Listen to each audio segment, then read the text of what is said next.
Tiga. Assalamualaikum warahmatullahi wabarakatuh. Yang terhormat Ibu Kepala Sekolah SD Negeri 3 Sekar Banyu, yang saya hormati Bapak Ibu Guru SD Negeri 3 Sekar Banyu. Pertama-tama marilah kita panjatkan puji syukur kehadirat Allah Subhanahu wa taala karena pada hari ini kita dapat berkumpul dalam forum ini, yaitu dengan acara destinasi modul 1.4 yaitu tentang budaya positif. Tidak lupa salawat serta salam kita panjatkan kepada junjungan kita Nabi besar Muhammad SAW yang kita tunggu syafaatnya di yaumul qiyamah nanti. Bapak Ibu, sebelumnya saya ucapkan terima kasih kepada Ibu Kepala Sekolah dan Bapak Ibu Guru SD Negeri 3 Sekar Banyu karena meluangkan waktu untuk hadir dalam forum ini dalam acara diseminasi modul 1.4 tentang budaya positif. Mohon maaf, saya di sini bukan ingin menggurui, saya di sini masih belajar. Saya ingin menyampaikan ilmu yang saya dapatkan pada pelatihan guru penggerak tentang budaya positif. Selanjutnya, Bu. Budaya positif itu berawal dari kebiasaan positif.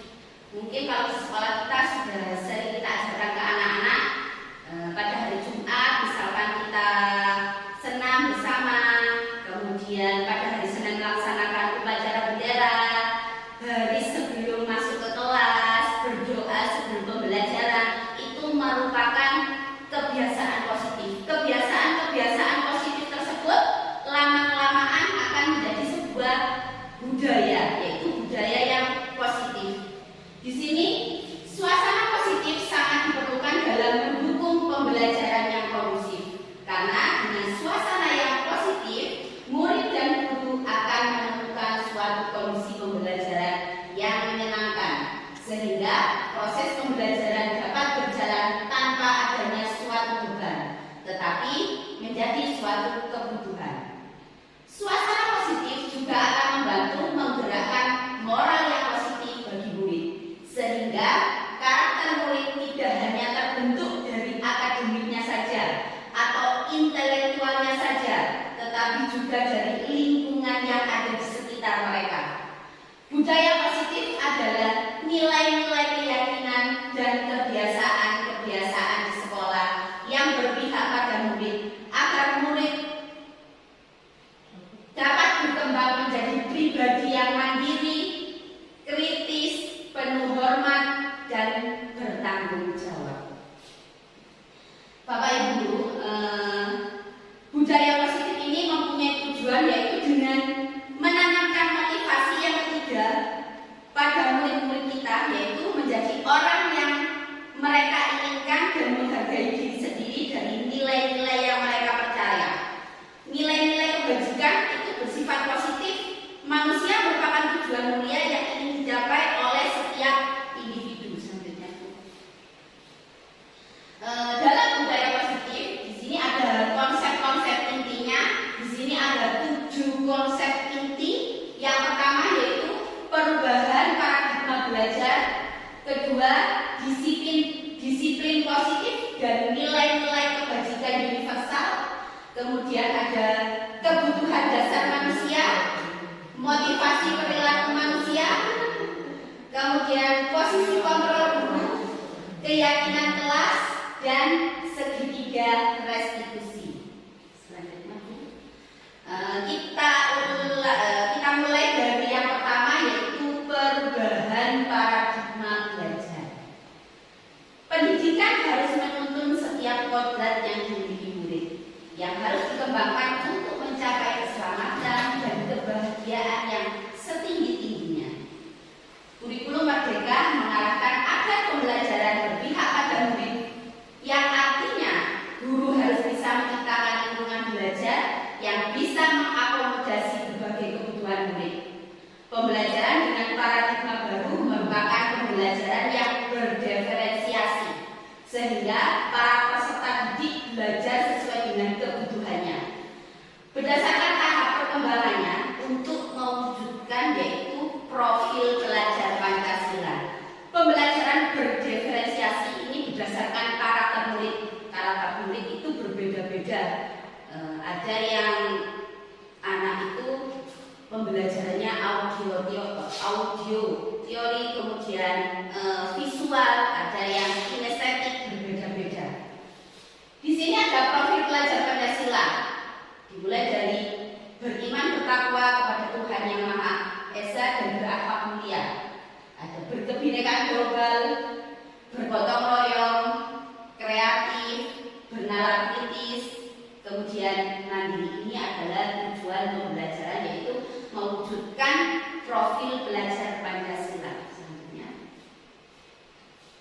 Kemudian disiplin positif.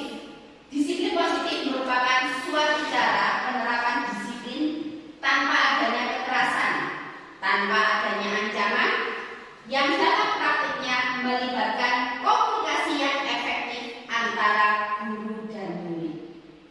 Kemudian dalam penerapan disiplin positif ini, murid diajarkan untuk memahami konsekuensi dari perilaku mereka.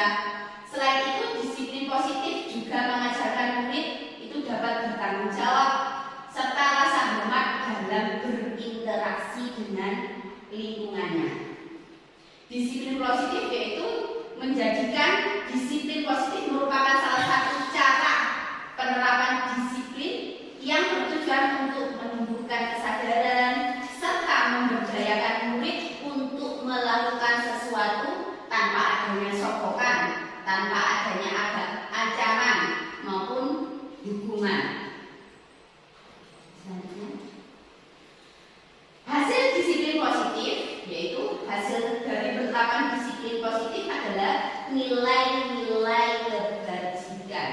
Nilai-nilai kebajikan adalah sifat-sifat positif manusia yang merupakan tujuan mulia yang ingin dicapai oleh setiap individu. Nilai-nilai tersebut bersifat universal dan lintas bahasa, suku bangsa, agama, maupun latar belakang. Setiap perilaku perbuatan memiliki suatu tujuan. Dengan mengaitkan nilai-nilai kebajikan yang diyakini seseorang, maka motivasi intrinsik akan terbangun, sehingga menggerakkan motivasi dari dalam untuk mencapai suatu tujuan mulia yang diinginkan. Di sini menurut Dr. William Glasser pada teori kontrol tahun 1984 menyatakan bahwa setiap perbuatan itu memiliki suatu tujuan. Kemudian menurut Diane Gosen tahun 1998 mengemukakan bahwa dengan mengaitkan nilai-nilai kebajikan yang diyakini seseorang, maka motivasi intrinsiknya akan terbangun, sehingga menggerakkan motivasi dari dalam untuk mencapai tujuan mulia yang diinginkan. Selanjutnya, Bu. Di sini nilai-nilai kebajikan merupakan sifat-sifat positif manusia yang merupakan tujuan mulia yang ingin dicapai oleh setiap individu. Di sini saya contohkan nilai-nilai kebajikan itu ada 3, sebenarnya masih banyak. Yang pertama, profil pelajar Pancasila, yaitu beriman dan bertakwa kepada Tuhan Yang Maha Esa, berakhlak mulia, berkebinekaan global, gotong royong, mandiri, kreatif, dan bernalaribis. Kemudian yang kedua ada IGO Primary Years program. Ini nilai-nilai kebajikannya ada toleransi, rasa hormat, integritas, mandiri, menghargai, antusias, empati, keingintahuan, kreativitas, kerjasama, percaya diri, dan komitmen. Kemudian berdasarkan keterampilan hidup atau life skill ada dapat dipercaya, lurus hati, pendengar yang aktif, tidak merendahkan orang lain, dan memberikan yang terbaik dari diri. Selain ini ada lagi, yaitu ada 9 pilar karakter. Kemudian ada juga the 7 essential traits. Selanjutnya, Bu. Kemudian ada kebutuhan dasar manusia. Manusia itu memiliki sebuah kebutuhan dasar. Di sini 5 kebutuhan dasar manusia menurut Dr. William Glasser, yaitu yang pertama adalah bertahan hidup. Yang kedua adanya kasih sayang dan rasa diterima. Ketiga, kebebasan. Yang keempat, kesenangan. Dan yang terakhir adalah penguasaan. Kebutuhan dasar manusia ini adalah segala sesuatu yang kita lakukan untuk mendapatkan apa yang kita inginkan. Seluruh tindakan yang kita lakukan itu memiliki suatu tujuan tertentu. Dan semua usaha terbaik yang kita lakukan adalah dalam kerangka agar kebutuhan dasar ini dapat terpenuhi. Kebutuhan dasar ini secara memadai ketika kelima kebutuhan dasar anak telah terpenuhi, maka akan tumbuh dengan seimbang dan bahagia. Sebaliknya, ketika kebutuhan dasar anak itu tidak terpenuhi dengan baik, maka seseorang akan mengalami emosi negatif seperti bosan, kemudian sedih, kecewa, bahkan mereka dapat melakukan perbuatan yang bertentangan dengan nilai-nilai kebajikan atau biasanya melanggar peraturan. Dengan kata lain, perilaku buruk seseorang biasanya adalah respon dari kebutuhan yang tidak terpenuhi. Namun mereka tidak tahu cara bagaimana untuk menyampaikannya. Biasanya di sekolah anak-anak itu jahil kepada temannya, itu cuma ingin mendapatkan perhatian. Mungkin kebutuhan dasar anak kasih sayang dan rasa diterima itu kurang. Artinya mencari perhatiannya di sekolah kepada gurunya, kepada temannya. Ini kebutuhan dasar manusia yang utama, yaitu bertahan hidup, yaitu survival. Kebutuhan bertahan hidup atau survival adalah kebutuhan yang bersifat fisiologis. Untuk bertahan hidup misalnya kesehatan, rumah, dan makanan. Kebutuhan biologis sebagai bagian dari proses reproduksi, termasuk juga kebutuhan untuk tetap bertahan hidup. Komponen psikologis pada kebutuhan ini meliputi kebutuhan akan perasaan aman. Yang kedua,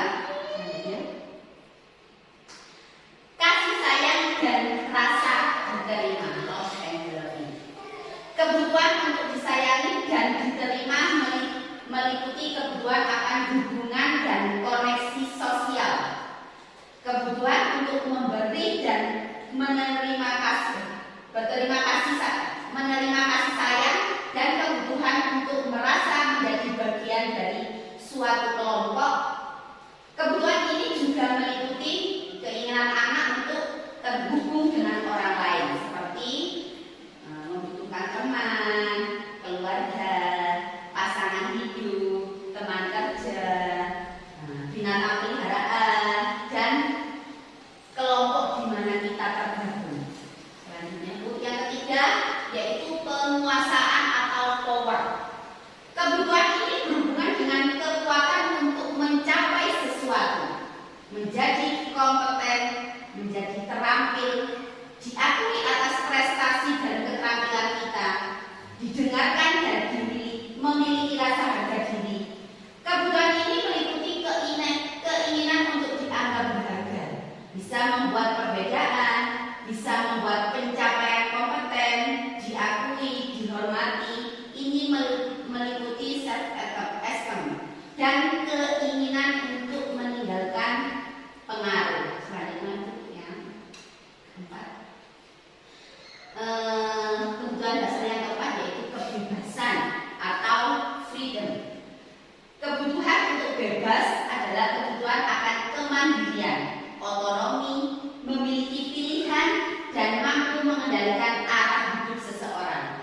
Anak-anak dengan kebutuhan kebebasan yang tinggi menginginkan pilihan mereka, perlu banyak bergerak, suka mencoba-coba, tidak terlalu terpengaruh orang lain, dan senang mencoba hal baru dan menarik. Yang terakhir yaitu kesenangan atau fun. Dan dasar yang terakhir, senangan atau fun, kita butuh refreshing seperti itu. Kebutuhan akan kesenangan adalah kebutuhan untuk mencari kesenangan, bermain, tertawa, rekreasi, itu adalah kesenangan. Dari kelima kebutuhan hidup manusia, yaitu kebutuhan pertama itu merupakan kebutuhan fisiologis untuk bertahan hidup. Kemudian dan selanjutnya untuk kebutuhan kedua sampai kelima itu merupakan kebutuhan psikologis. Setiap murid ingin menjadi bagian yang berharga di kelas dan juga sekolah. Mereka juga ingin diterima oleh orang lain dan kelompoknya. Kemudian sebagai guru kita dapat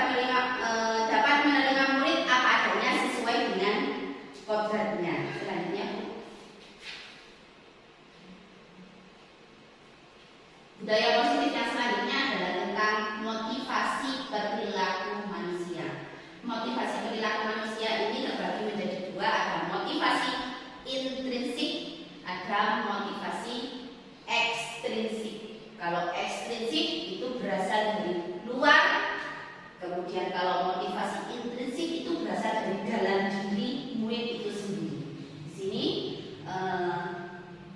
yang berhubungan dengan motivasi perilaku manusia yaitu untuk menghindari ketidaknyamanan atau hukuman, untuk mendapatkan imbalan atau penghargaan dari orang lain. Kedua ini merupakan motivasi ekstrinsik yang berasal dari luar murid. Kemudian ada motivasi intrinsik di sini yaitu yang berasal dari dalam diri murid, yaitu untuk menjadi orang yang mereka inginkan dan menghargai diri sendiri dengan nilai-nilai yang mereka percaya. Tentunya nilai-nilai kebajikan yang tadi sudah saya terangkan. Selanjutnya, Bu. Kemudian ada 3 penerapan perilaku manusia. 3 penerapan perilaku manusia di sini ada 3, ada hukuman, ada konsekuensi, ada restitusi. Apa bedanya dari hukuman, konsekuensi, dan restitusi? Untuk hukuman biasanya itu tidak terencana dan bersifat tiba-tiba, makjul. Ya. Kemudian murid tidak tahu apa yang terjadi dan tidak dilibatkan. Selanjutnya bersifat cuma satu arah. Ada berubah hukuman fisik maupun psikis. Kalau konsekuensi itu terencana dan disepakati sesuai dengan peraturan, murid tetap dibuat tidak nyaman. Kemudian sikap guru selalu memonitor murid. Kemudian yang terakhir yaitu restitusi. Proses menciptakan kondisi bagi murid untuk memperbaiki kesalahannya. Proses kolaboratif yang mengajarkan murid untuk mencari solusi sendiri. Itu berkolaboratif antara guru dan murid untuk mencari sebuah solusi dari permasalahan yang mereka hadapi. Contohnya ada sebuah kasus atau permasalahan anak terlambat 15 menit masuk ke dalam kelas. Kalau hukuman, misalkan kamu terlambat datang ke sekolah 15 menit, kamu harus lari keliling lapangan 10 kali. Itu merupakan hukuman karena tidak terencana dan tiba-tiba. Murid tidak tahu apa yang terjadi dan tidak dilibatkan, hanya bersifat satu arah saja dari gurunya saja. Kemudian hukumannya apa yang kesalahan yang dia lakukan dengan hukuman itu tidak seimbang. Terlambat 15 menit tapi disuruh lari mengelilingi lapangan 10 kali. Kalau konsekuensi misalkan masuk ke kelas terlambat 15 menit, kalau konsekuensinya misalkan ada peraturan kelasnya harus tinggal di kelas juga selama 15 menit. Jadi jika teman-temannya yang lain istirahat, anak tersebut tetap di dalam kelas selama 15 menit karena dia terlambat 15 menit berdasarkan peraturan atau tata tertib yang sudah disepakati sebelumnya. Kalau restitusi itu kita menciptakan suatu kondisi untuk memperbaiki kesalahan diri kita dan adakan kolaborasi. Kita tanya, mesti anak punya alasan terlambat 15 menit seperti itu. Kemudian kita ajak anak untuk memperbaiki kesalahannya itu. Misalkan terlambat 15 menit. Apa yang akan kamu lakukan untuk memperbaiki kesalahan? Misalkan saya besok tidak akan terlambat. Benar ya, besok tidak terlambat. Jadi dia mau memperbaiki kesalahannya tersebut. Di sini ada posisi kontrol guru. Posisi kontrol ada penghukum, ada pembuat rasa bersalah, kemudian ada teman, ada pemantau, dan ada manajer. Kalau kita di sekolah biasanya yang kita lakukan ini sebagai teman atau pembuat rasa bersalah. Sebaiknya kita itu posisi kontrolnya harus sebagai posisi kontrol manajer. Untuk penjelasannya selanjutnya, Bu. Penghukum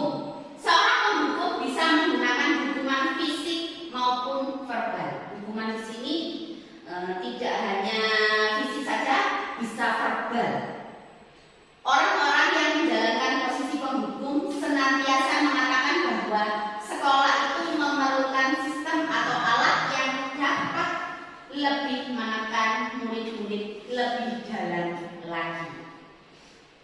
Contohnya, posisi penghukum biasanya itu menggunakan nada suaranya itu tinggi, kemudian menghardik, menunjuk-nunjuk, menyakiti dan menyindir, ya, berkacak pinggang dan membentak. Kemudian dampaknya kepada murid yaitu murid menjadi pendendam. Murid bisa tidak suka terhadap guru tersebut. Selanjutnya,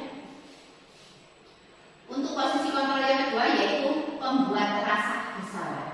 Pada posisi ini biasanya guru akan bersuara lebih lembut, membuat orang merasa bersalah akan menggunakan keringan yang membuat orang lain merasa tidak nyaman, bersalah atau rendah diri. Biasanya suaranya itu cenderung lembut, tenang, namun kata-katanya menyalahkan murid. Guru akan menyatakan hal-hal yang merasa kesalahan ada pada murid dengan membuat guru menderita. Dampaknya terhadap anak yaitu murid menjadi merasa bersalah, menjadi rendah diri, dan menarik diri dari lingkungannya. Selanjutnya,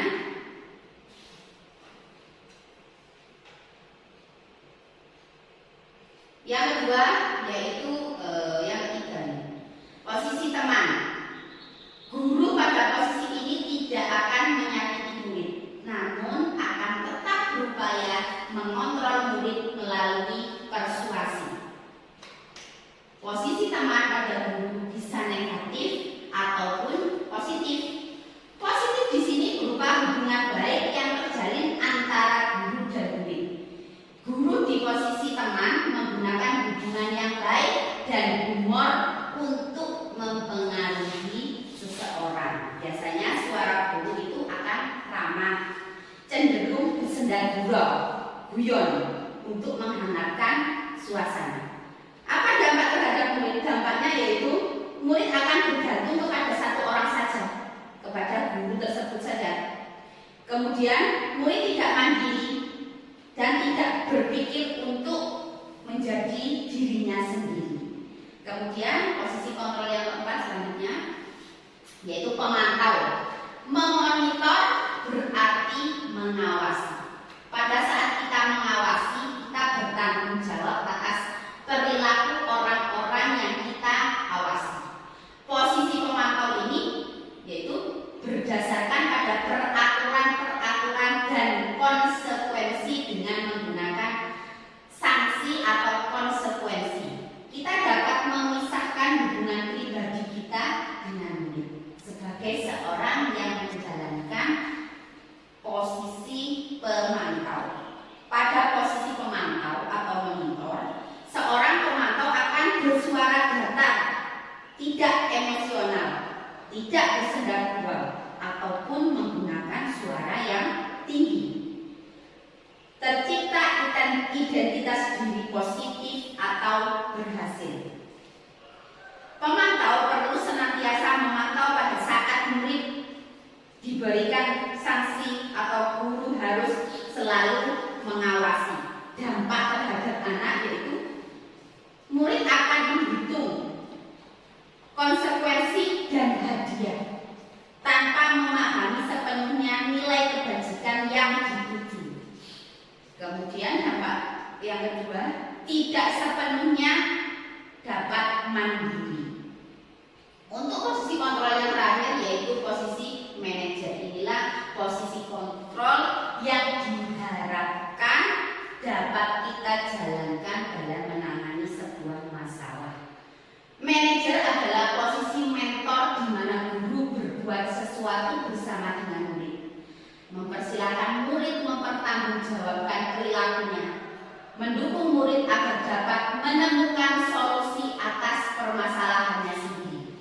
Di manajer, murid diajak untuk menganalisis kebutuhan dirinya maupun kebutuhan orang lain. Di sini penekanan bukan pada pengakuan membuat konsekuensi, namun dapat berkolaborasi dengan murid bagaimana memperbaiki kesalahan yang ada. Kita menuntun anak tersebut untuk memperbaiki kesalahannya. Biasanya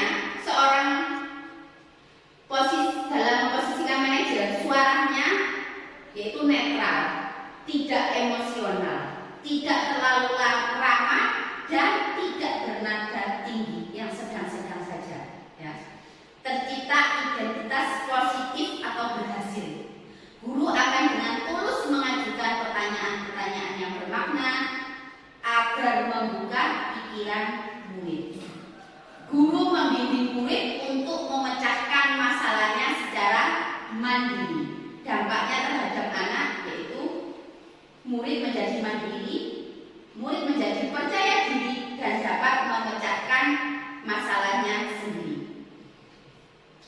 Dalam posisi manajer yaitu guru dapat penerapan disiplin yang berpihak pada murid, yang memerdekakan murid. Bapak Ibu, sampai sini adakah pertanyaan? Lanjut. Ini contoh penerapan posisi kontrol guru. Yaitu di sini ada motivasi. Motivasi tadi ada eksternal dari luar dan ada motivasi intrinsik dari dalam. Di sini ada identitas gagal dan ada identitas berhasil atau sukses. Kemudian perilaku kontrol ada yang negatif, ada yang positif, ada yang merupakan kontrol diri. Untuk posisi kontrol penghukum dan pembuat orang merasa bersalah merupakan perilaku kontrol negatif dan merupakan identitas gagal dan merupakan motivasi eksternal yang berasal dari luar. Selanjutnya, untuk posisi kontrol teman dan pemantau ini adalah perilaku kontrol sebenarnya positif, tapi identitasnya masih masuk motivasi eksternal. Ya, ini dikatakan identitas berhasil atau sukses. Dan yang terakhir adalah posisi kontrol seorang manajer. Ini merupakan kontrol diri, kontrol yang berasal dari dalam diri anak sendiri. Ini merupakan motivasi intrinsik dari dalam anak sendiri. Ini contohnya, ya, guru berbuat, guru berkata, dan hasilnya. Guru berbuat, misalnya kalau penghukum, menghardik, menunjuk-nunjuk, menyakiti, menyindir. Kalau membuat orang merasa bersalah, misalnya berceramah, menunjuk kekecewaan mendalam. Kemudian posisi kontrol teman membuatkan alasan-alasan untuk murid-muridnya. Kalau pemantau itu menghitung dan mengukur berdasarkan peraturan-peraturan. Kalau pemantau itu, kalau manajer itu mengajukan pertanyaan-pertanyaan, tentunya pertanyaan yang bermakna kepada murid. Guru berkata, kalau kamu tidak melakukannya, saya akan. Kalau itu penghukum. Kalau posisi kontrol membuat orang merasa bersalah, kamu sudah mengecewakan ibu atau bapak. Kalau posisi kontrol teman, lakukan untuk bapak ibu lakukan untuk bapak ibu. Ya sudah, nanti bapak ibu bantu bereskan. Kalau pemantau, apa peraturannya? Apa konsekuensi atau sanksinya? Apa yang telah kamu lakukan? Apa yang terjadi sekarang? Itu kita memposisikan sebagai pemantau. Kalau manajer, apa yang kita yakini? Apa yang kamu yakini apakah kamu meyakini hal tersebut? Kalau kamu meyakininya, maukah kamu memperbaikinya? Kalau kamu memperbaikinya, jadi kira-kira hal tersebut akan menggambarkan apa tentang dirimu. Hasilnya yaitu ini posisi penghukum. Ini anaknya jadi pemberontak, mendendam, menyalahkan orang lain. Kalau membuat orang merasa bersalah, yaitu dapat menyembunyikan, menyangkal, dan bisa berbohong. Kalau posisi kontrol teman, yaitu adanya ketergantungan kepada guru tersebut. Kalau memantau, yaitu menyesuaikan bila diawasi. Kalau tidak diawasi jadi sembrono dan seenaknya sendiri. Kalau manajer yaitu menguatkan watak atau karakter yang ada pada anak. Selanjutnya,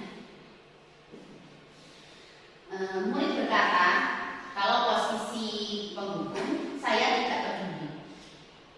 Kalau posisi membuat rasa bersalah, maafkan saya.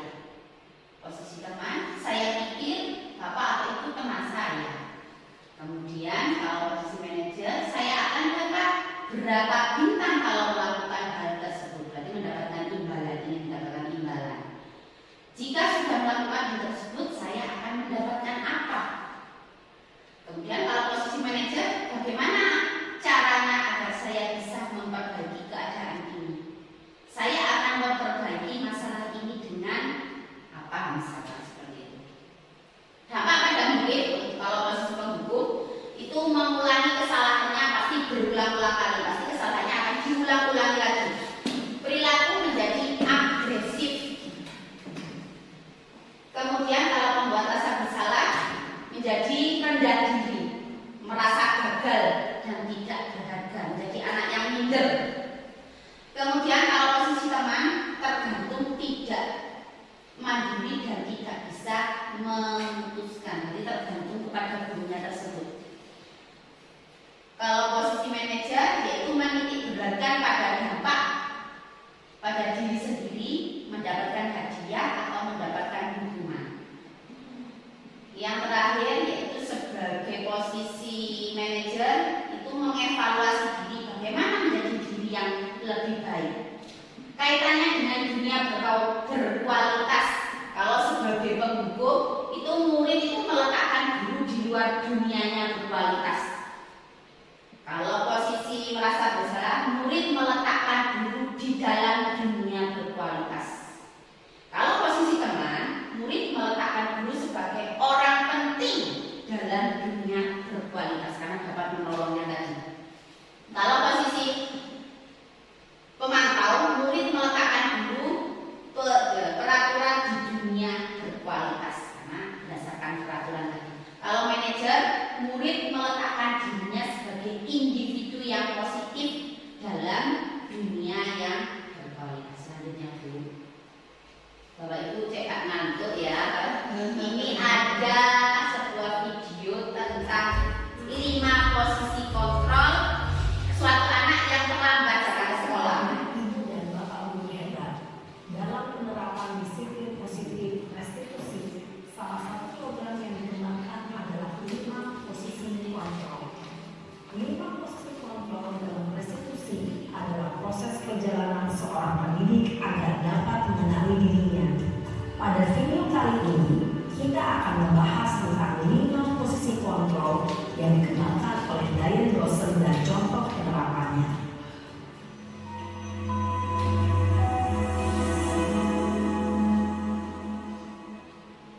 5 posisi kontrol itu adalah 1. Posisi menghukum, 2. Posisi membuat rasa bersalah, 3. Posisi teman, 4. Posisi memantau atau monitor, dan 5. Posisi manajer.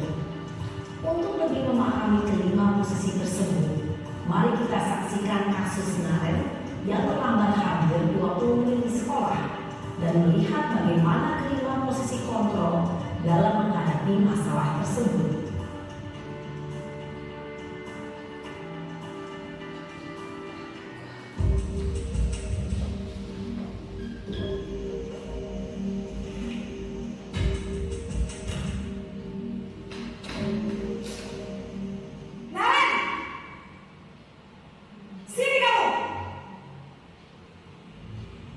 Selamat pagi, Bu.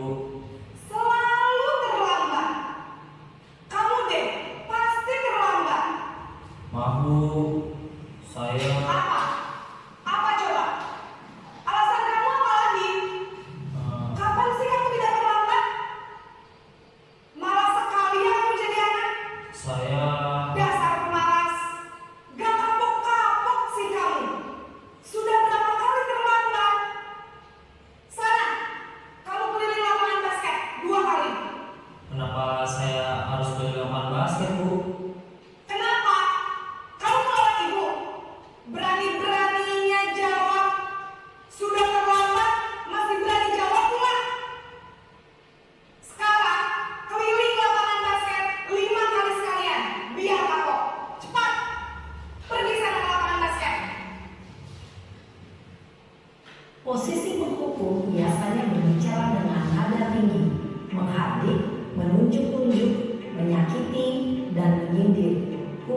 bisa berupa fisik maupun psikis.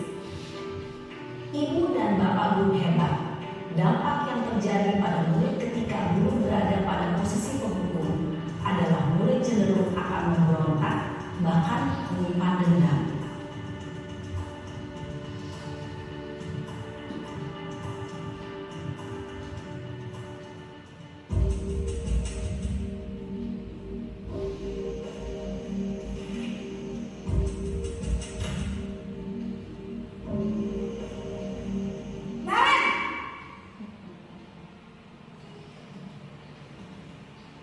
Selamat pagi, Bu. Naren, kamu kenapa terlambat lagi, nak? Ya Tuhan, Naren, kamu senang ya bikin ibu susah ya? Kalau kamu terlambat lagi, nanti ibu yang ditegur bapak kepala sekolah, nak. Disangka ibu tidak bisa membina kamu. Duh, gimana ini? Maaf, Bu. Duh, Gusti Naren, kamu suka ya kalau ibu ditegur bapak kepala sekolah? Terus, sekarang ibu harus tulis apa ini di buku absen? Ini kamu sudah sering terlambat loh. Ibu harus apa coba? Maaf, Bu. Maaf sekali.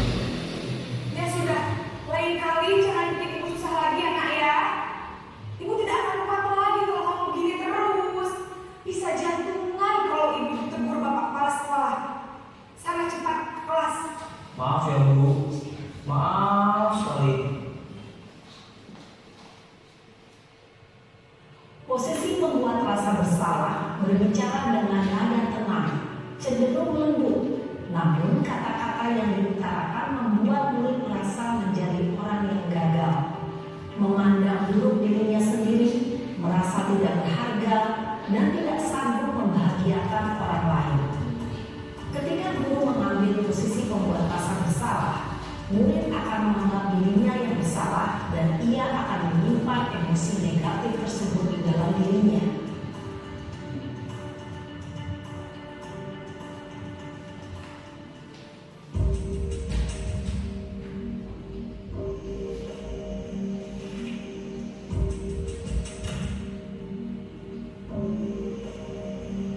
Naren,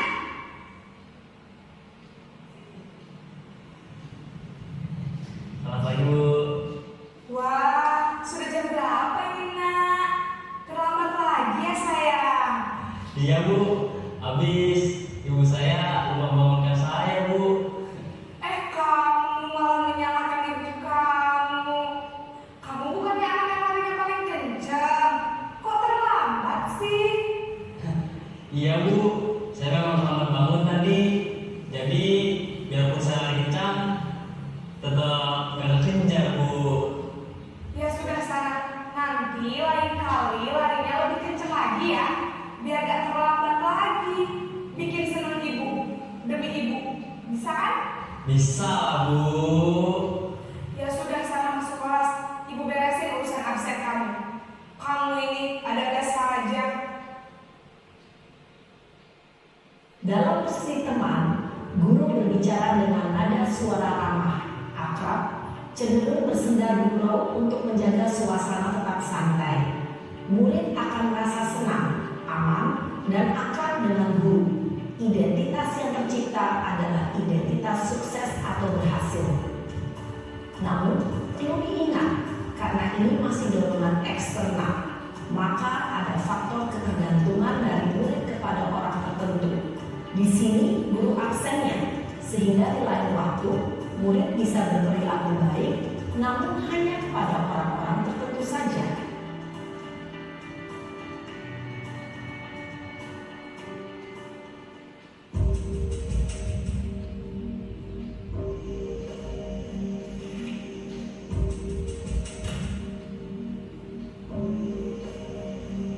Naren,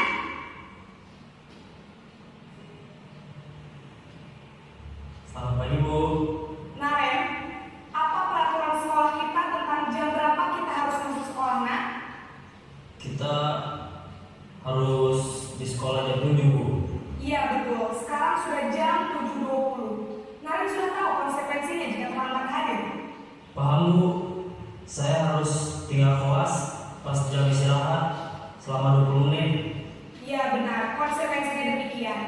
Jadi nanti jam 9.30 pas istirahat, kamu harus tinggal di kelas, kerjakan tugas tambahan untuk ketertinggalan kamu, ya?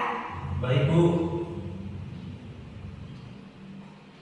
Posisi pemantau mengandalkan penghitungan atau data untuk mengontrol murid. Guru mengarahkan murid berdasarkan peraturan dan konsekuensi. Seorang pemantau menunjukkan bahasa tubuh dan ekspresi wajah yang datar dan cenderung formal.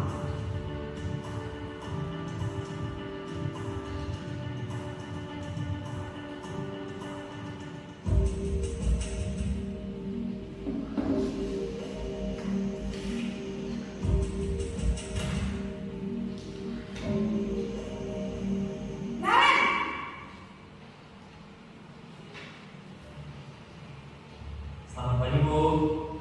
Selamat pagi, Naren. Maaf, Bu. Saya terlambat. Iya, sekolah masuknya jam 7, sekarang sudah jam 7.20. Jadi sekarang bagaimana nih, Naren? Maaf, Bu. Saya lupa alarm saya semalam. Baiklah, menurut kamu, keyakinan sekolah yang mana yang perlu kamu tingkatkan? Menghargai diri sendiri dan orang lain mungkin ya, Bu. Setuju.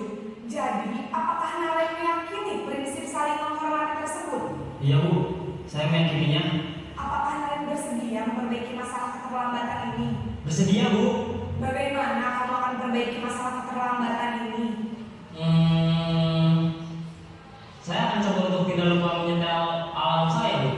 Baik, kalau Naren lupa menyetel alarm di rumah, ada orang yang kira-kira bisa bantu mengingatkan tidak? Ada, Bu. Kakak saya, Kak Emma. Ada lagi selain Kak Emma? Selain Kak Emma, ada ibu saya. Baik, jadi yang mengingatkan Naren adalah Kak Emma dan ibu kamu, ya? Kira-kira akan mulai setel alarm kapan nih, Naren? Setelah pulang sekolah, akan segera saya lakukan. Baik, jadi Naren akan setel alarm untuk bangun besok pagi dan akan diingatkan oleh kakak dan ibunda Naren, ya? Ada lagi yang mungkin perlu dilakukan, Naren? Agar tidak terlambat bangun lagi. Tidak ada, Bu. Baik, Naren. Terima kasih untuk kerjasama kamu. Sekarang kamu perlu kembali ke kelas untuk belajar. Baik, Bu. Terima kasih. Posisi manajer adalah posisi kontrol yang disarankan untuk membimbing murid memiliki sikap disiplin yang positif, yaitu murid yang mandiri, bertanggung jawab, dan dapat memecahkan masalah. Tujuan dari posisi ini adalah agar murid dapat berefleksi atas tindakannya.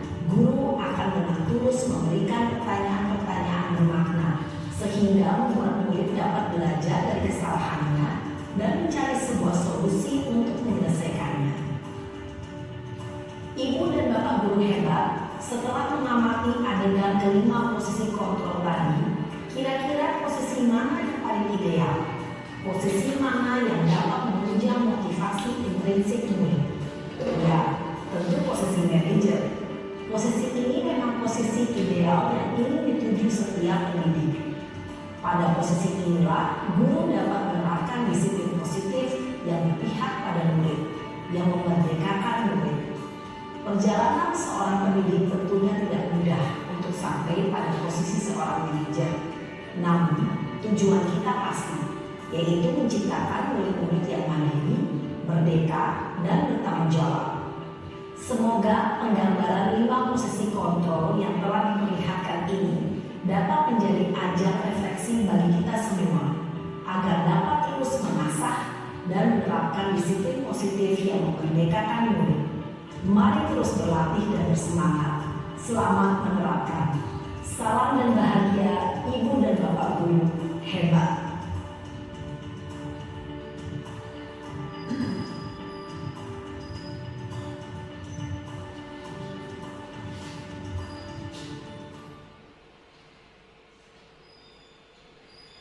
Setelah melihat video 5 posisi kontrol tadi, kita tahu ya bedanya.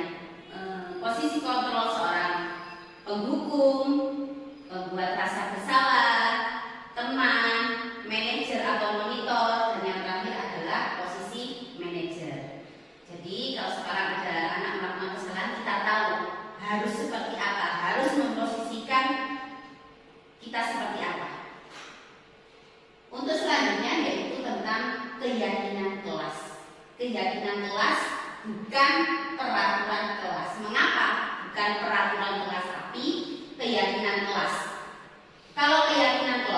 ini dibuat bareng-bareng siswa, adanya kolaborasi antara guru dan siswa, adanya kesepakatan dengan guru dan siswa, adanya menjadi sebuah keyakinan kelas. Kalau peraturan kelas itu biasanya cuma dibuat oleh gurunya saja, muridnya tidak dilibatkan. Kalau keyakinan kelas melibatkan murid untuk membuat sebuah keyakinan kelas secara bersama-sama.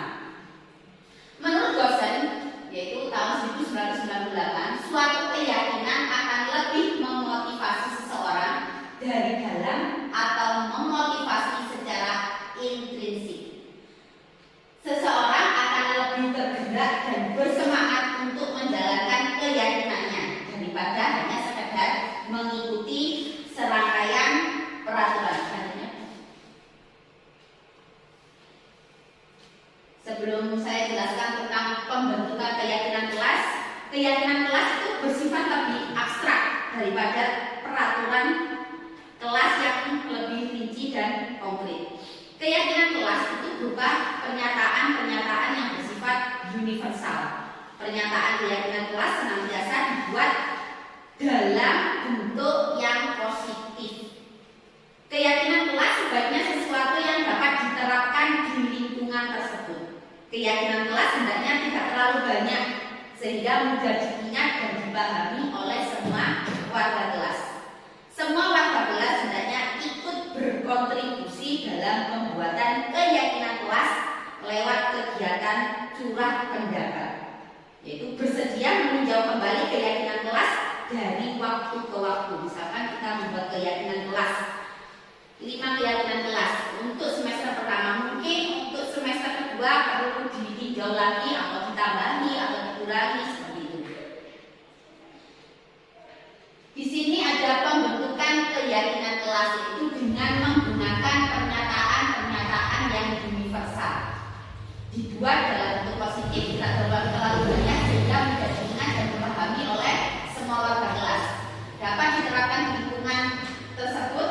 Semua warga kelas hendaknya ikut berkontribusi dalam pembuatan keyakinan kelas lewat kegiatan curah pendapat, bersedia meninjau kembali keyakinan kelas dari waktu ke waktu tadi.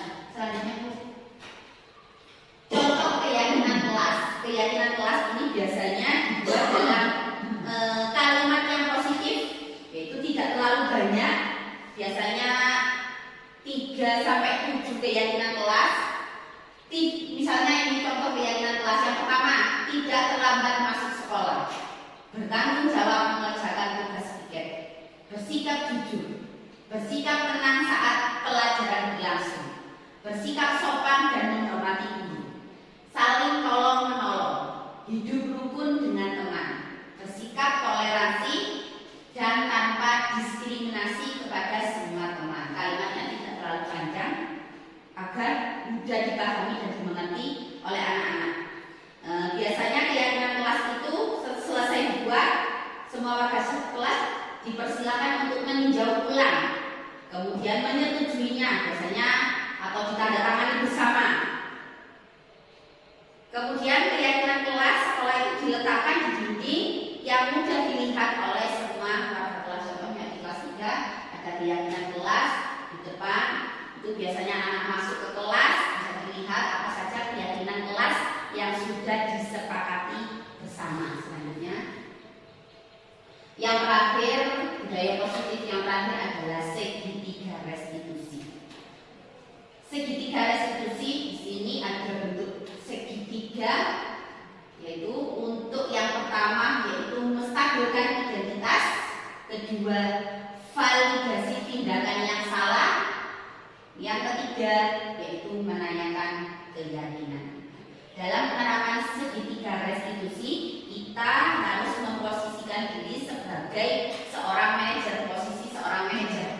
Restitusi adalah proses menciptakan kondisi bagi murid untuk memperbaiki kesalahan mereka, sehingga mereka bisa kembali pada kelompok mereka dengan karakter yang lebih kuat. Restitusi juga merupakan proses kolaboratif yang mengajarkan murid untuk mencari solusi untuk masalah mereka dan membantu murid berpikir tentang orang seperti apa yang mereka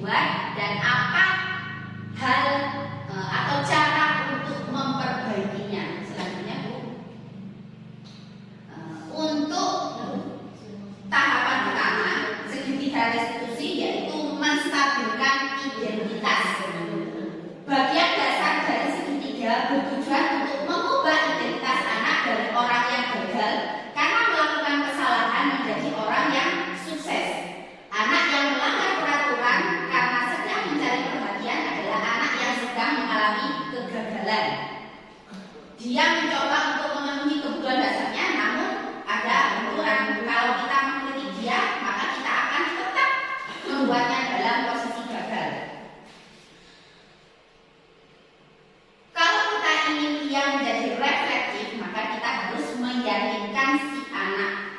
Selanjutnya untuk posisi segitiga restitusi yang kedua yaitu validasi tindakan yang salah. Menurut teori kontrol, semua tindakan manusia baik atau buruk pasti memiliki maksud atau tujuan tertentu. Seorang guru yang memahami teori kontrol pasti akan mengubah pandangannya dari teori stimulus respon ke arah yang berpikir proaktif, yang mengenali tujuan dari setiap tindakannya. Dan yang terakhir yaitu menanyakan keyakinan. Teori kontrol menyatakan bahwa kita pada dasarnya termotivasi secara internal ketika identitas sukses setelah tercapai.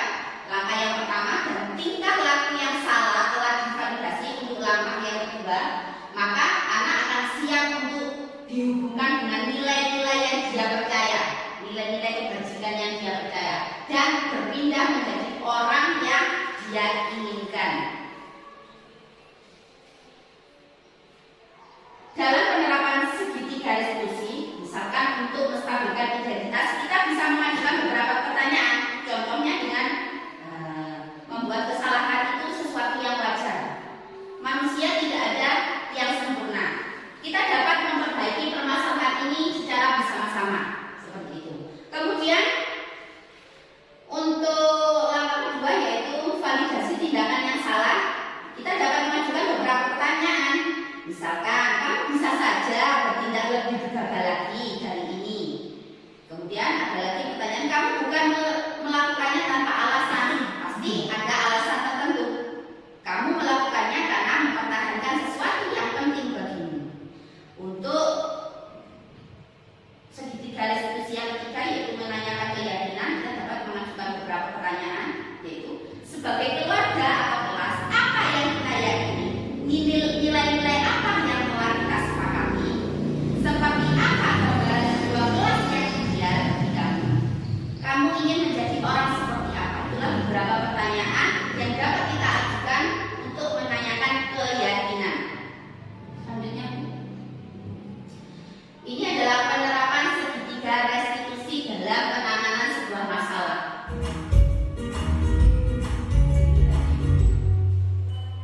Salam dan bahagia Ibu dan Bapak Guru hebat. Pada video kali ini kita akan membahas tentang salah satu program disiplin positif yang diterapkan di lingkungan sekolah yang dikenal dengan nama restitusi.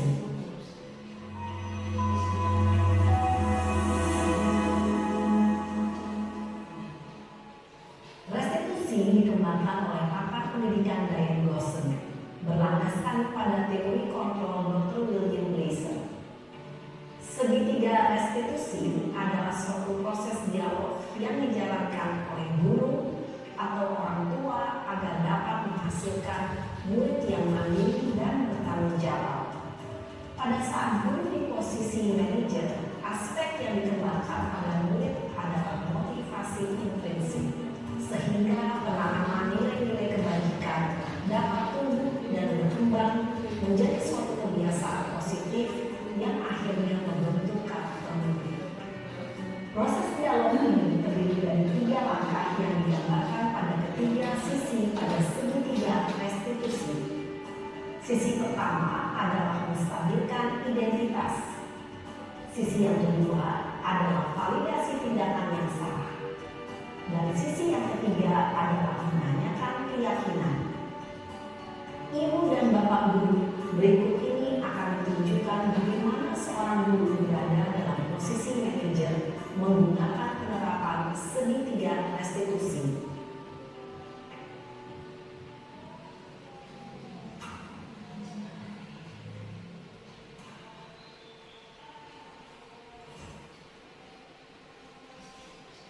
Siang sana. Siang Pak. Sudah lama nggak ketemu sana? Kenapa hari ini ada di sini? Kesel Pak, kesel banget. Masa aku dikatain tukang fitnah Pak? Ya aku marah lah. Aku balik ke TK di depan kesel banget. Oh begitu. Ya pasti kamu marah dan kesal. Bapak juga akan marah apabila ada yang menuduh Bapak seperti itu. Kemudian pada saat itu kamu mau melakukan apa? Ya saya langsung ngatain Eka lah Pak. Kesel banget. Saya bentak-bentak dia depan teman-teman lain. Oh begitu. Pasti kamu melakukan seperti itu karena suatu alasan tertentu kan? Iyalah, masa saya diam saja Pak. Ya saya bela diri lah. Masa saya dituduh Pak fitnah? Ya wajar lah. Mempertahankan harga diri itu sesuatu yang penting buat kamu. Untung kamu tidak lebih gegabah lagi, hanya meminta-minta. Iya Pak. Untung saya masih bersabar dan hanya meminta saja. Sudah gemes padahal, saya pasti bela diri lah. Ya pasti ya. Tapi kamu memilih untuk tetap bertahan dan bersabar. Kamu memilih untuk tidak berbuat lebih parah lagi kan? Iya. Nah, sekarang coba kita lihat lagi tindakan kamu yang minta-minta Eka di kelas. Tindakan kamu itu kira-kira sesuai dengan keyakinan kelas atau prinsip kamu tidak? Enggak lah Pak. Capek Pak jadi marah. Jadi keyakinan atau prinsip mana yang kurang sesuai dengan keinginan kamu? Ya, saya sebenarnya sangat menghargai orang lain. Mungkin saat itu saya menjadi emosi, jadi tidak menunjukkan sikap itu. Kamu meyakini tidak? Menghargai orang lain itu penting buat kamu. Yakin lah Pak. Iya, setuju. Kita harus saling menghargai. Namun, ada juga keyakinan yang kita sepakati yang perlu kita jalankan apabila kita sedang marah, kan? Ya, saya bisa lebih proaktif, mulai dengan diri sendiri. Saya bisa jadi lebih bersabar, mengambil waktu jeda untuk berpikir mau apa selanjutnya. Kira-kira kamu bersedia memperbaiki masalah ini tidak? Bersedia Pak. Kalau kamu memperbaiki masalah ini, kamu akan menjadi orang seperti apa? Saya akan menjadi orang yang bertanggung jawab kali ya Pak. Dan senantiasa proaktif. Iya, menurut kamu bagaimana rasanya menjadi orang seperti itu? Ya nyaman lah, bangga bisa bersabar dan menahan diri. Baiklah kalau begitu. Yuk kita pikirkan bagaimana memperbaiki masalah ini.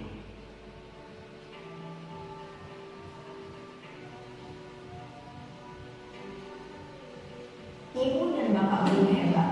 Baru saja kita menyaksikan contoh bagaimana seorang guru berada dalam posisi manajer menggunakan penerapan segitiga restitusi. Mari kita bahas satu persatu.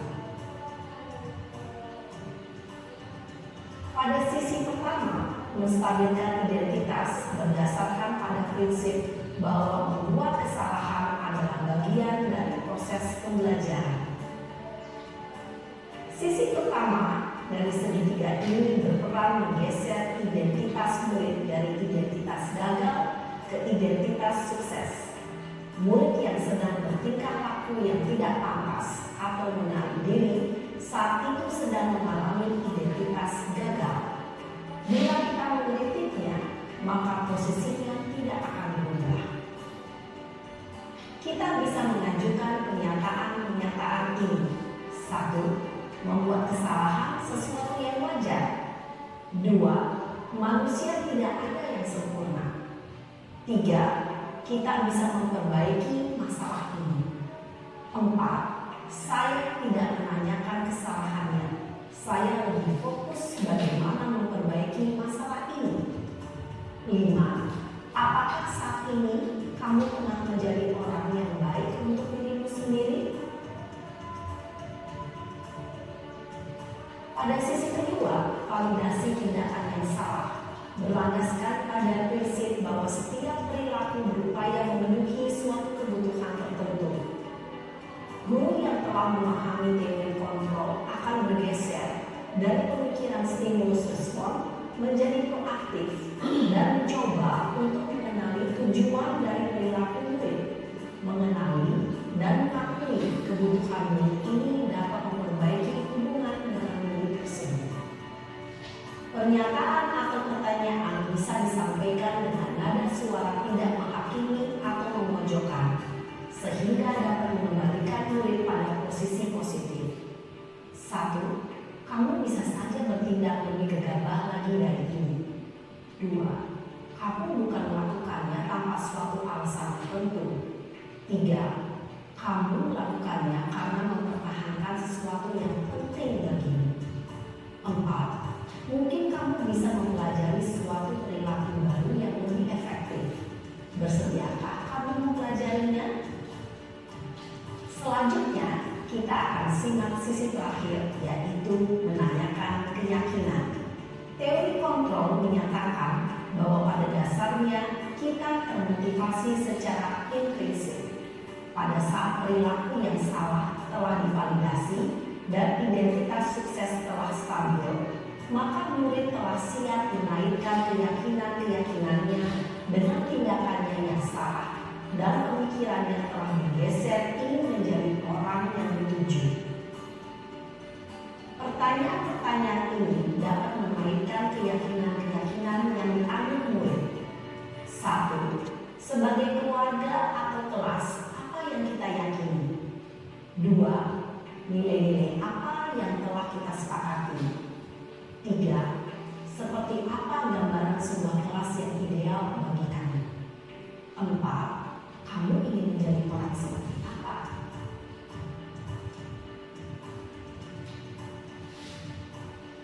Dalam menerapkan segitiga restitusi, perlu diperhatikan beberapa hal, yaitu 1. Perilaku yang salah perlu dikaitkan dengan nilai-nilai atau keyakinan-keyakinan yang telah disepakati atau dituju.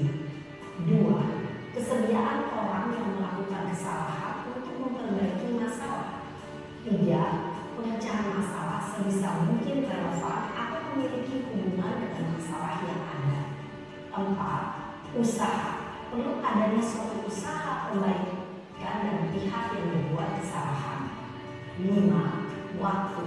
Perlu didedikasikan waktu dari pihak yang berbuat kesalahan. Tanyakan kapan akan mulai diberlakukan usaha untuk memperbaiki masalah. Dengan memahami struktur penerapan segitiga restitusi, diharapkan guru dapat menerapkan posisinya sebagai manajer dengan mengajukan pertanyaan-pertanyaan bermakna yang dapat membuat murid menjadi lebih percaya diri, bertanggung jawab, dan mandiri.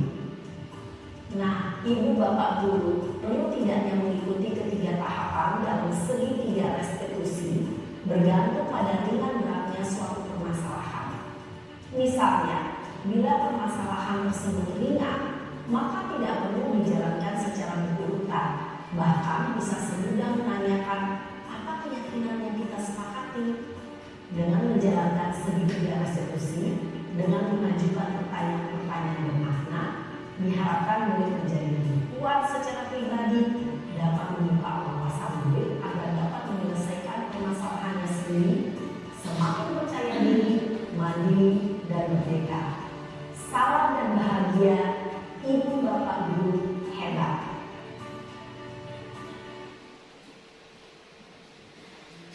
Setelah melihat video tentang penerapan segitiga restitusi tadi, mungkin kita sudah melakukan penerapannya di sekolah.